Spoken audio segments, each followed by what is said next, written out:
Bismillahirrahmanirrahim. Assalamualaikum warahmatullahi wabarakatuh. Selamat jumpa teman-teman semua. Eh, Dengan saya Meliana Damayanti. Kali ini saya diamanahi mata kuliah Filsafat Hukum. Dan ini mata kuliah yang sedikit lebih berat dibandingkan mata kuliah sebelumnya. Tetapi jangan khawatir, insya Allah beberapa sudah ada yang sudah pernah kita lalui, ya, sudah pernah kita bahas. Tetapi memang ini lebih dalam. Kalau saya ibaratkan belajar filsafat hukum itu seperti kita sudah bisa berenang. Nah, ini sekarang diajak untuk diving atau melihat keindahan yang lebih spektakuler gitu ya di dalam kedalaman laut. Ibaratnya kalau kemarin teman-teman sudah membahas tentang permukaannya, sekarang kita lebih ke pembahasan yang lebih dalam. Jadi memang akan banyak sekali hal-hal yang harus digali gitu ya, harus mulai banyak membaca buku dan tidak terbatas hanya buku-buku yang ada di Indonesia saja. Kalau teman-teman bisa lihat jurnal-jurnal dalam bahasa asing, kalau lebih diutamakan di preferrednya bahasa Inggris gitu ya, untuk hal-hal yang berbau filsafat ini, ya, untuk mendapatkan puzzle yang lebih lengkap terkait filsafat hukum. Baik, untuk semester ini saya diamanahi memang full filsafat hukum.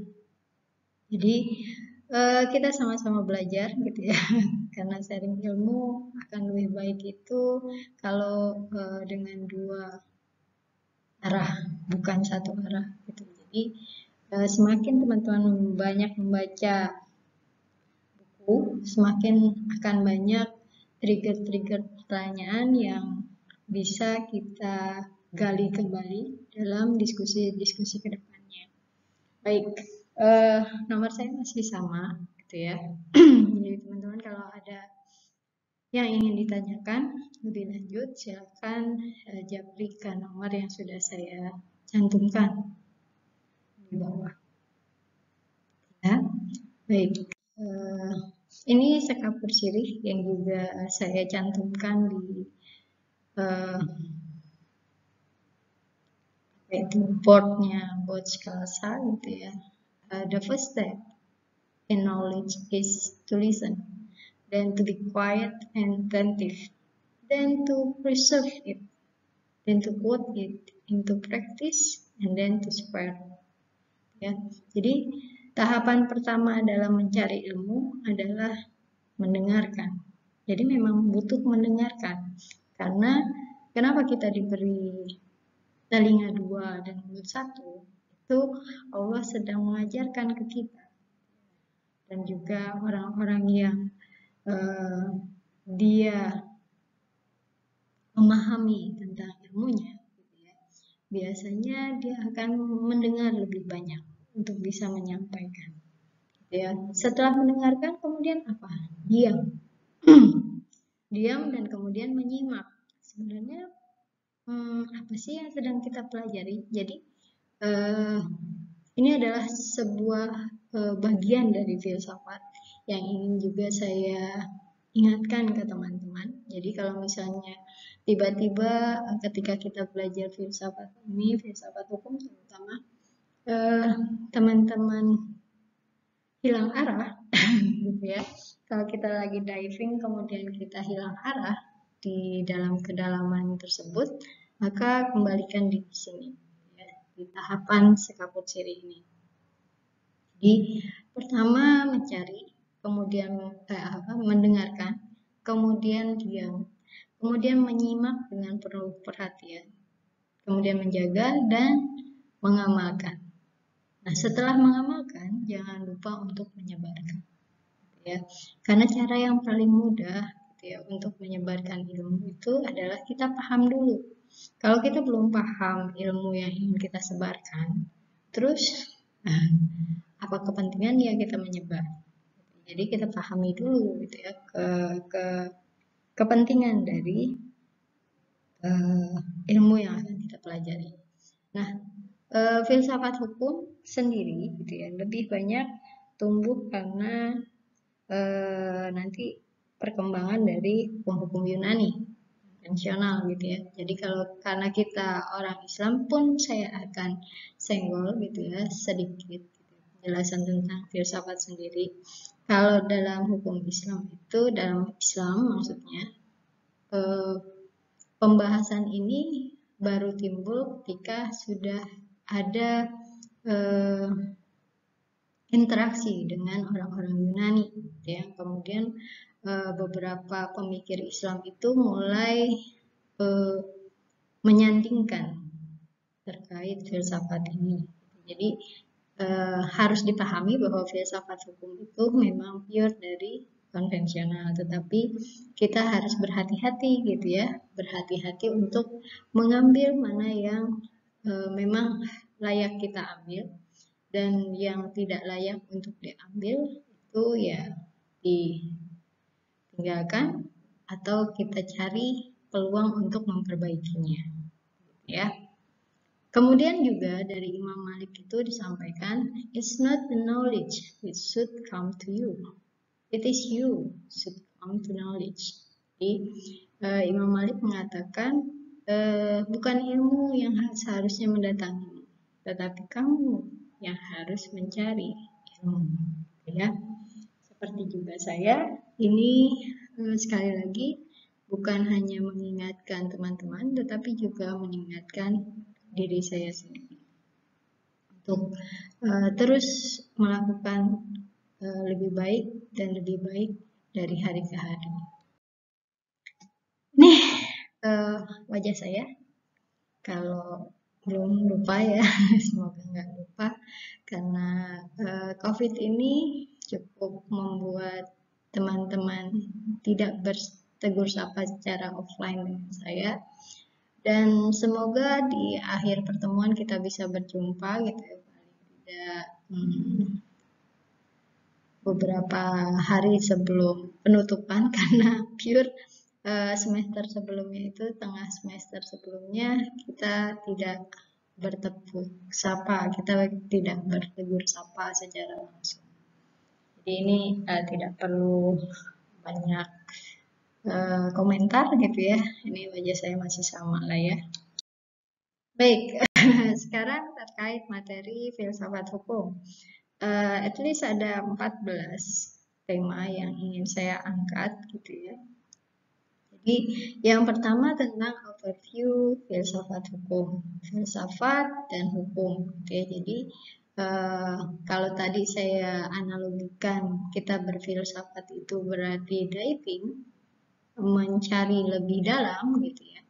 Maka ini pun yang nanti akan kita pelajari. Jadi kalau hukum itu kan identik dengan kebenaran, kepatuhan gitu ya.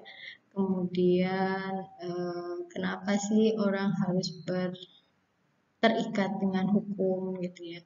Nah itu nanti yang akan kita pelajari pada 7 pertemuan terakhir.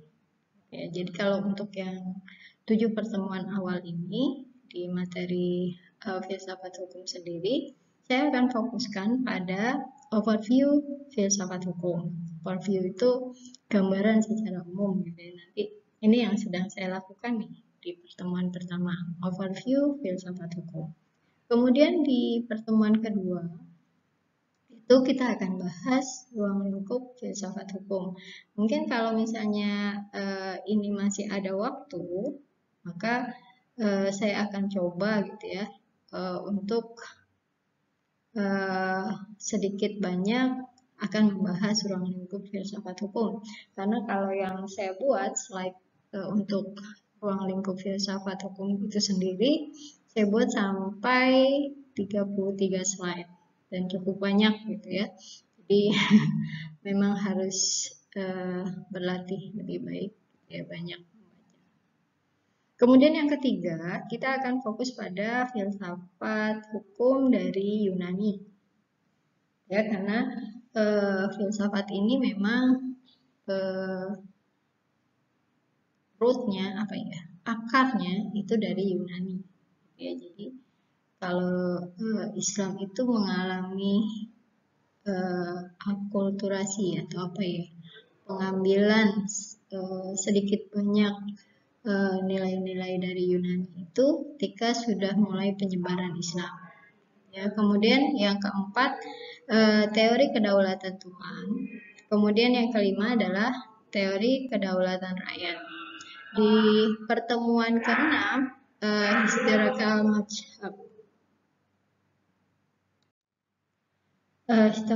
mazhab. Kemudian di pertemuan ke-7 itu kita akan bahas positivisme dan utilitarian. Ini juga pernah saya bahas atau akan kita bahas lebih dalam juga di ilmu negara. Kemarin kita juga pernah bahas ini di pengantar hukum atau pengantar ilmu hukum gitu ya. Sedikit banyak kita sudah bahas tentang ini. Jadi memang akan lebih mempertegas lagi terkait filsafat hukum. Untuk filsafat hukum sendiri yang ke 1, 2, 3, 4, 5 materi yang dari 3 sampai 7 itu biasanya itu akan ada kelanjutannya. Nanti kalau teman-teman diberi peluang untuk belajar S2, itu juga akan dipelajari lebih dalam. Tapi saya sesuai porsinya aja ya. Karena teman-teman masih S1, ya saya perkenalkan lebih detail dibandingkan pada pertemuan di semester lalu. Kemudian pada 7 pertemuan berikutnya, ini kita akan bahas tiga tema besar, yaitu realisme hukum, study case, kemudian konsep kepatuhan hukum. Jadi di pertemuan ke-8, 9, 10, ya setelah UTS, itu kita akan bahas tentang realisme hukum dari 3 kondisi. Kemudian nanti juga akan ada study case, gitu ya teman-teman.